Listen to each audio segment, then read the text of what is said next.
चलिए नेक्स्ट चर्चा करते हैं जालोर दुर्ग सुवर्णगिरी।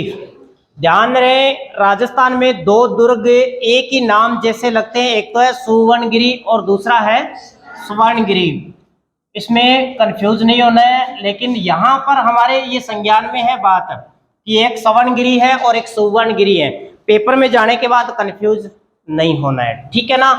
जैसलमेर वाला सवर्णगिरी है और जालोर वाला सुवर्णगिरी है, तो इसको पक्का याद रखोगे। और ये दोनों ही प्रश्न पूछे जा चुके हैं, ठीक है ना।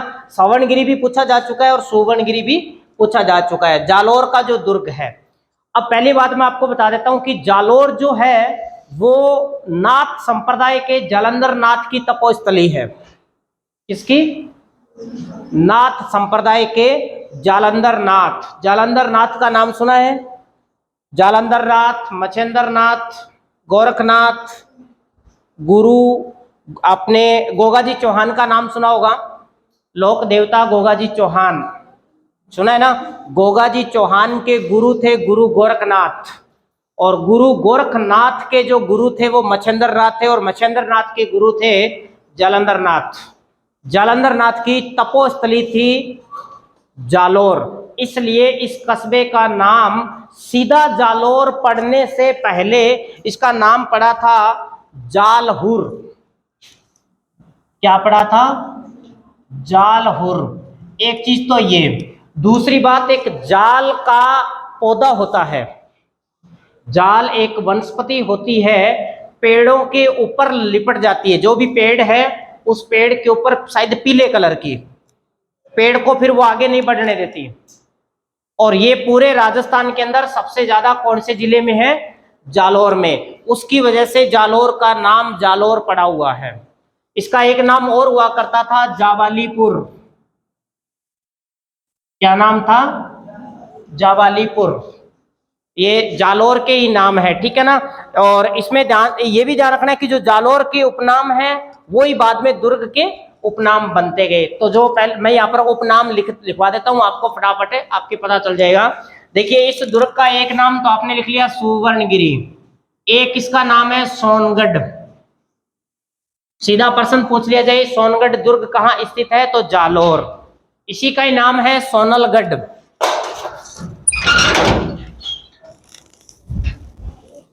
इसी का ही नाम है सोनलगढ़।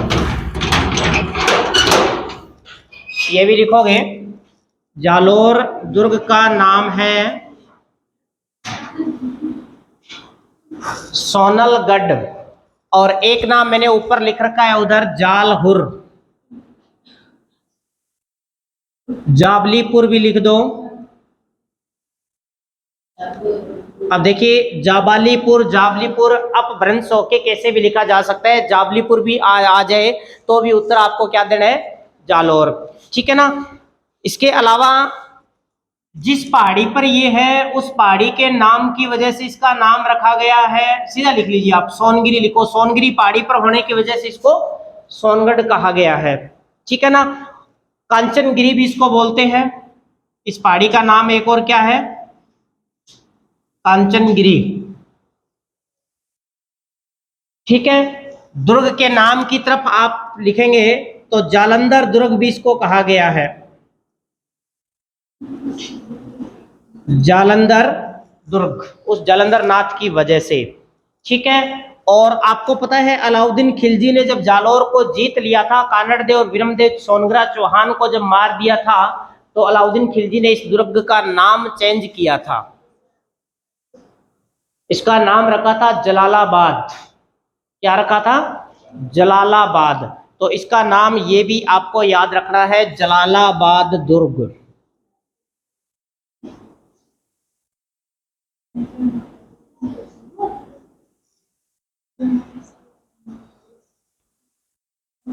आइए बात समझ, कौन सी पहाड़ी पर है ये? सोनगिरी या कांचनगिरी पहाड़ी पर है। सोनगिरी पर होने की वजह से सोनगढ़ या सोनलगढ़ कहा जाता है। जालंधर नाथ की तपोस्थली होने की वजह से जालंधर दुर्ग, जावालीपुर, जालपुर, कैसे भी समझ लीजिए। जाल शब्द से शुरू हुआ, जालोर ही पहुंचना है, ठीक है ना। प्रॉपर जालोर, जालोर के पास में ग्रेनाइट सिटी एंटरप्राइज बना हुआ है। ग्रेनाइट सिटी इसलिए जालौर को कहा जाता है, वो मैंने आपको पहले ही बता दिया था। बेनमाल, सुंडा पर्वत, सुंडा माता आपको ध्यान में रखना है। राजस्थान का प्रथम रोपवे, ठीक है ना, राजस्थान का प्रथम रोपवे, उसकी वजह से वो फेमस है। जालौर और क्यों फेमस है? जालौर के अंदर एक कस्बे का नाम हमने पढ़ा था, जालौर की वो तहसील है, शायद अभी तो उसको जिला घोषित कर दिया, सांचौर। राजस्थान का पंजाब कहते हैं। गौमूत्र बैंक, वो उस दिन भी बात वही थी, आज फिर मैं कह रहा हूँ, शायद गौमूत्र बैंक भी वहां पर होना चाहिए, ठीक है ना, कोई ना कोई है, गाय से संबंधित कोई ना कोई वहां पर एक उपक्रम लगा हुआ है। चलिए, ये जो किला है वो सूकड़ी नदी के किनारे है, वो हमने पढ़ा हुआ है। सूकड़ी नदी कौन सी नदी की सहायक नदी है? लूनी नदी की, सूकड़ी नदी के किनारे। यहां भी घुमा के लेके आऊंगा, यदि किसी को जाना हो तो नाम नोट करवा देना। कोई आपसे पैसे नहीं लिए जाएंगे सिवाय रजिस्ट्रेशन शुल्क के।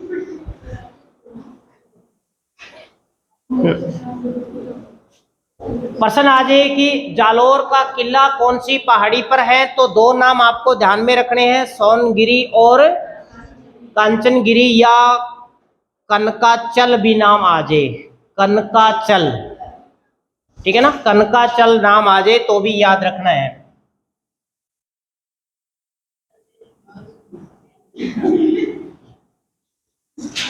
कनकाचल। चलिए, अब इस दुर्ग के निर्माण पर आते हैं, तो पहला पॉइंट लिखोगे, प्रतिहार शासक, प्रतिहार शासक नागभट्ट प्रथम, प्रतिहार शासक नागभट्ट प्रथम ने निर्माण, नागभट्ट प्रथम ने निर्माण, पूर्ण विराम लगा दो, क्या है निर्माण? इस दुर्ग का, ठीक है ना, कहीं सोच रहे हो पहाड़ी का, सूकड़ी नदी का, जलंधर नाथ का, ऐसा नहीं है। इस दुर्ग का निर्माण किसने करवाया? नागभट्ट प्रथम। और नागभट्ट प्रथम कौन था? प्रतिहार शासक था, ठीक है ना। ये जो सूचना मिल रही है अपने को कि प्रतिहार शासक नागभट्ट प्रथम ने इस दुर्ग का निर्माण करवाया, ये सूचना मिल रही है डॉक्टर दशरथ शर्मा के अनुसार, ठीक है ना, एक इतिहासकार थे डॉक्टर दशरथ शर्मा, उनके द्वारा ये पहचान करवाई गई कि इस दुर्ग का जो निर्माण करता है वो कौन है। प्रतिहार, देखिए प्रतिहार ही बाद में आगे जाके परमार बने थे, पता है ना आपको, प्रतिहार ही आगे जाके परमार बने थे, और परमार ही आगे जाके पंवार बन गए थे। कहीं पर हम प्रतिहार पढ़ेंगे, कहीं पर परमार पढ़ेंगे, कहीं पर पंवार पढ़ेंगे, ठीक है ना। प्रतिहार यहाँ हम जालौर सिवाना के आसपास प्रतिहार पढ़ रहे हैं। परमार की अगर हम बात करें तो आबू के शासक परमार कहलाते थे, ठीक है ना। पंवार ये बाड़मेर वाले पंवार ही है, पंवार शासक, ठीक है। चलिए नेक्स्ट लिखोगे, अगला पॉइंट, गौरी शंकर हीराचंद ओझा के अनुसार, गौरी शंकर हीराचंद ओझा के अनुसार,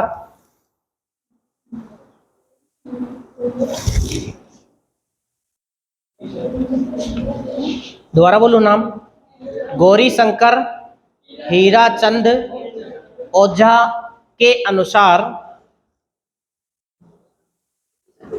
परमारों ने इसका निर्माण करवाया, परमारों ने इसका निर्माण करवाया, किसका? जालौर किले का, ठीक है ना। लेकिन ये मिथ्या है, ये बात गलत है, ये पुनर्निर्माण था, ठीक है ना, ब्रैकेट में लिख लो, ये पुनर्निर्माण, ये पुनर्निर्माण, क्योंकि इतिहासकार दशरथ शर्मा भी इतिहासकार है और गौरी शंकर हीराचंद ओझा भी इतिहासकार है, ठीक है ना। दशरथ शर्मा ने कहा था कि इसका निर्माण किसने करवाया है? नागभट्ट प्रथम ने, लेकिन गौरी शंकर हीराचंद ओझा ने कहा कि इसका निर्माण परमारों ने करवाया। ये परमारों ने जो इसका निर्माण करवाया था वो निर्माण नहीं, वो इसका पुनर्निर्माण था। अगला पॉइंट लिखोगे, इस तरह से बना लीजिए पॉइंट को, ये तो हो गया प्रतिहार, जिसमें हम नागभट्ट प्रथम की बात कर रहे हैं। इस प्रतिहार वंश के बाद में अपभ्रंश जो वंश बना था वो कौन सा बना था? परमार वंश हो गया। ओके, और परमार ही कई जगह पंवार बन गए थे। अब परमारों के बाद नाडोल के चौहान, नाडोल कहां पर है? पाली में। नाडोल के चौहान, नाडोल के चौहान। क्या समझाने की कोशिश कर रहा हूं मैं? इस दुर्ग पर शासन करने वाले लोगों की सबसे पहले यहां पर प्रतिहार नागभट्ट प्रथम ने इसका निर्माण करवाया, तो यही शासन कर रहे हैं। इसके बाद धीरे धीरे करते करते हो सकता है, क्योंकि बहुत ऐतिहासिक पहले की बातें हैं, तो कौन बाद में आया कौन नहीं आया। इसके बाद यहाँ पर किस वंश ने शासन किया था? परमार वंश ने। और कहा जाता है कि ये प्रतिहार ही आगे जाके परमार हुए थे। परमारों के बाद शासन करने वाला कौन है? नाडोल के चौहान। और नाडोल के चौहानों में जिस नाडोल के चौहान का नाम आता है वो है कीर्तिपाल, कीर्तिपाल चौहान।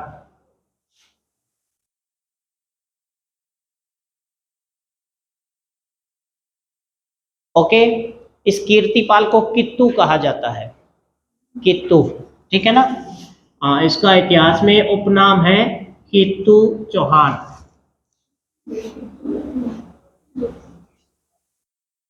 कित्तू, ठीक है। अगला पॉइंट लिखो, कीर्तिपाल चौहान ने ही, कीर्तिपाल चौहान ने ही जालोर में, कीर्तिपाल चौहान ने ही जालोर में चौहान वंश की नींव डाली। चौहान वंश की नींव डाली। पूर्ण विराम लगा दीजिए। अभी चौहान वंश की नींव डाली, ये कौन से चौहान थे? सोनग्रा चौहान, नाडोल वाले, ठीक है ना। नाडोल से कीर्तिपाल चौहान था, और ये जो नाडोल वाला कीर्तिपाल चौहान है, यहीं से ही चौहान वंश की नींव मानी जाती है जालौर की। अब एक चीज और मैं आपको बता देता हूं, कीर्तिपाल चौहान को आप कैसे भी एरो कीजिएगा, कीर्तिपाल चौहान को, इसको राजेश्वर की उपाधि दी हुई थी, लिख लीजिए, राजेश्वर की उपाधि, राजेश्वर की उपाधि। और ये जो राजेश्वर की, अब प्रश्न आ सकता है कि राजेश्वर की उपाधि से कौन सा चौहान शासक जाना जाता है, तो वो कीर्तिपाल चौहान था। सुंडा पर्वत अभिलेख के अंदर ये बात लिखी गई है, सुंडा पर्वत वाला जो अभिलेख है उसमें ये बात कही गई है कि राजेश्वर कौन है, ठीक है ना। चलिए नेक्स्ट लिखोगे। अब आगे जाके ये जो कीर्तिपाल चौहान ने अपना चौहान वंश शुरू किया था, इसी का ही वंशज है कौन? सोनग्रा चौहान, जो जालोर के अंदर मुख्य रूप से अपने को पढ़ने पड़ेंगे। सोनग्रा चौहान मतलब कीर्तिपाल चौहान का ही आगे जाके ये वंश है। कीर्तिपाल चौहान को एक तो कित्तू नाम से जाना जाता है, और एक इसको राजेश्वर नाम से भी जाना जाता है। राजेश्वर की इसको उपाधि दी, और ये राजेश्वर की उपाधि का पता कहां से लगता है? सुंडा पर्वत अभिलेख, सुंडा पर्वत अभिलेख, ठीक है ना। चलिए, आप लोगों को हालांकि मैंने जालोर पढ़ाया तो नहीं है, फिर भी आपके याद होना चाहिए कि जालोर का जो साका है वो कब हुआ था, जालोर का साका कब हुआ था।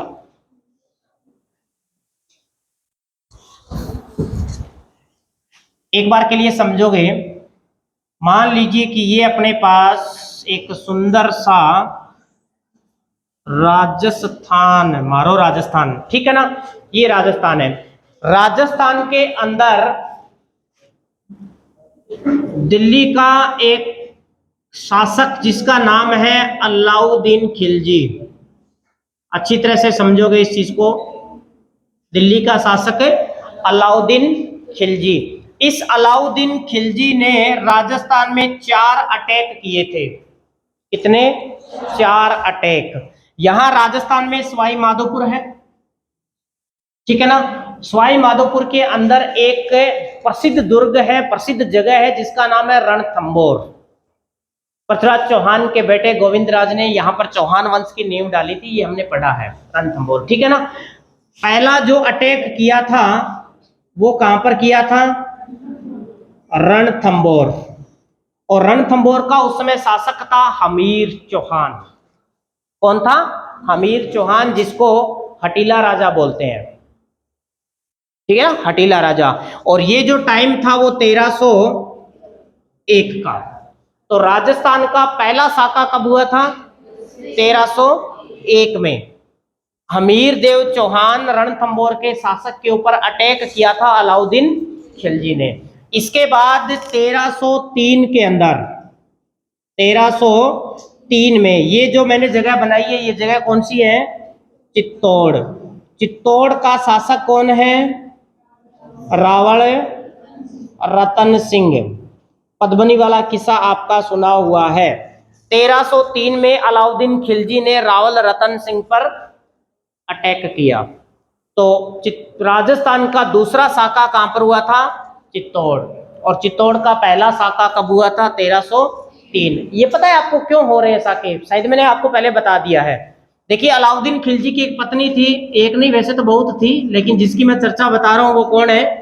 चिमना, ठीक है ना। और अलाउद्दीन खिलजी का ही एक सैनिक था, उस सैनिक के साथ ही चिमना फरार हुई थी, बताया है मैंने, ठीक है ना। उस सैनिक के साथ ये चिमना फरार हुई थी। और इस चिमना को और उस सैनिक को, मतलब दोनों ये जो प्रेमी जोड़ा था, इस प्रेमी जोड़े को हमीर देव ने शरण दे दी,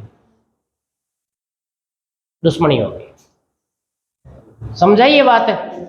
इस वजह से तो यहां अटैक हुआ था। अलाउद्दीन खिलजी के पास में रावल रतन सिंह के दरबार का ज्योतिष, जिसका नाम राघव चेतन, राघव चेतन को रतन सिंह ने निकाल दिया था, पता है आपको।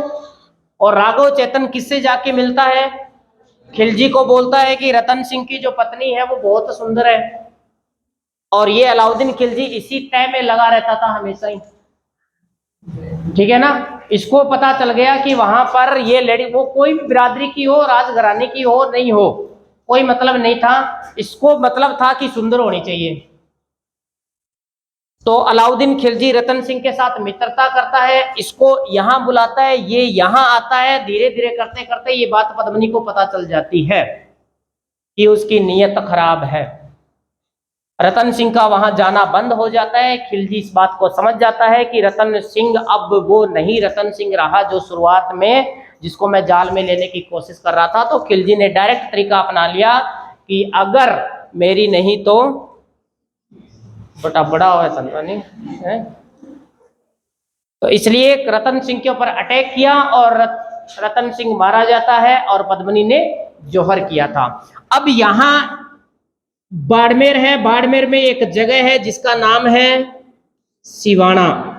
क्या नाम है? सिवाना। सिवाना का शासक था वीर सातल देव, वीर सातल देव। बाड़मेर से नीचे आओगे तो यहां पर जिस दुर्ग को हम लोग पढ़ रहे हैं वो दुर्ग है कौन सा? जालोर। जालोर का शासक है कानड़देव चौहान, कानड़देव चौहान। इसका बेटा कौन है? बिरमदेव चौहान।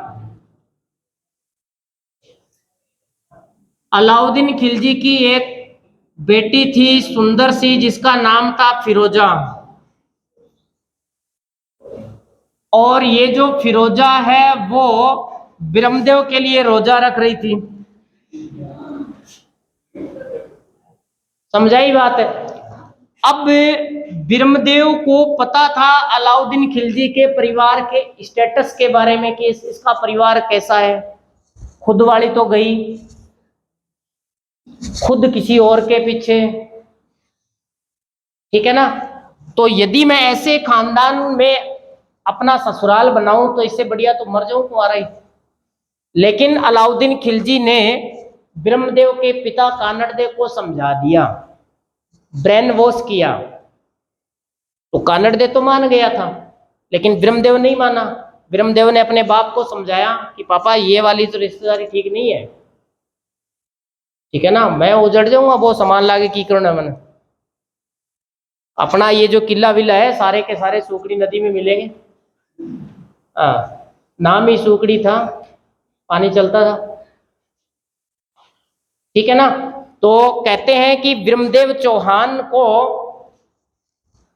किडनैप किया, सीधी भाषा में बोले तो ब्रह्मदेव चौहान को किडनैप करके लाया गया दिल्ली।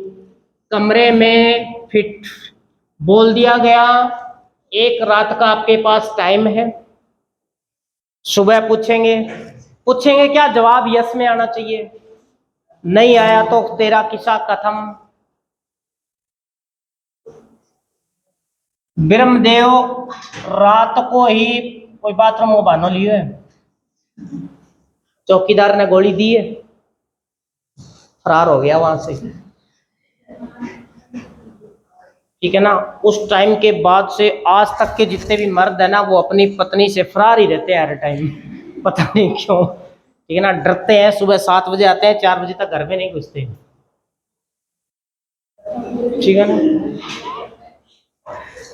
अब ये ब्रह्मदेव यहाँ पर वापस आ गया। अब ब्रह्मदेव को उठाना है वापस, मतलब जालोर के ऊपर अटैक करना है। समझाइए बात, जालोर पर अटैक करना है। लेकिन जालोर दुर्ग की कुंजी कौन है?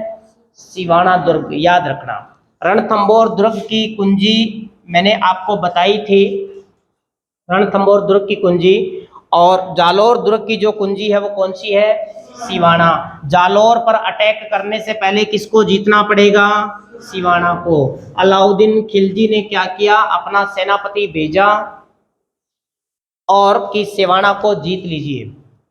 सेनापति भाई साहब घेरा डाल के बैठा रहा, लेकिन दुर्ग के अंदर एंट्री करने का कोई भी माध्यम नहीं मिला। इसलिए सातल देव का एक सेनापति था या सैनिक था जिसका नाम था बावले। इस बंदे को अपनी तरफ मिलाया, दवार पूछा, इसको और कुछ चाल दी कि आप ऐसा करोगे आपको बहुत कुछ माला माल कर दिया जाएगा। तो बावले ने क्या किया, सिवाना दुर्ग के अंदर एक पानी का जो जल स्रोत था, तालाब जो था, कुंड टांका कुछ भी कह सकते हैं, उस टांके के अंदर गो मांस और गो रक्त मिला दिया। ठीक है ना। और इस बात की खबर मिली पूरे राज परिवार को। दरवाजे तो बंद थे, अंदर एंट्री तो कर नहीं सकते थे। कमालुद्दीन गुर्ग था अटैकर। कौन था यहाँ पर? कमालुद्दीन गुर्ग।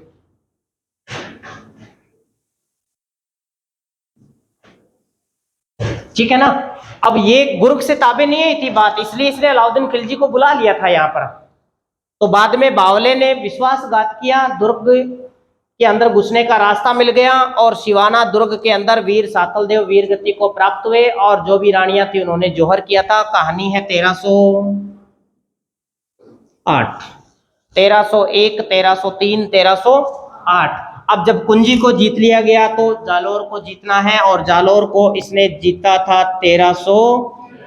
जीत नहीं पाता। कहानी होती है यहाँ पर जालोर के अंदर कानड़ देव चौहान का एक विश्वास पात्र सैनिक था जिसने जालोर के अंदर या दुर्ग में घुसने का रास्ता बताया था। उस सैनिक का नाम था बिक्कादैया राजपूत।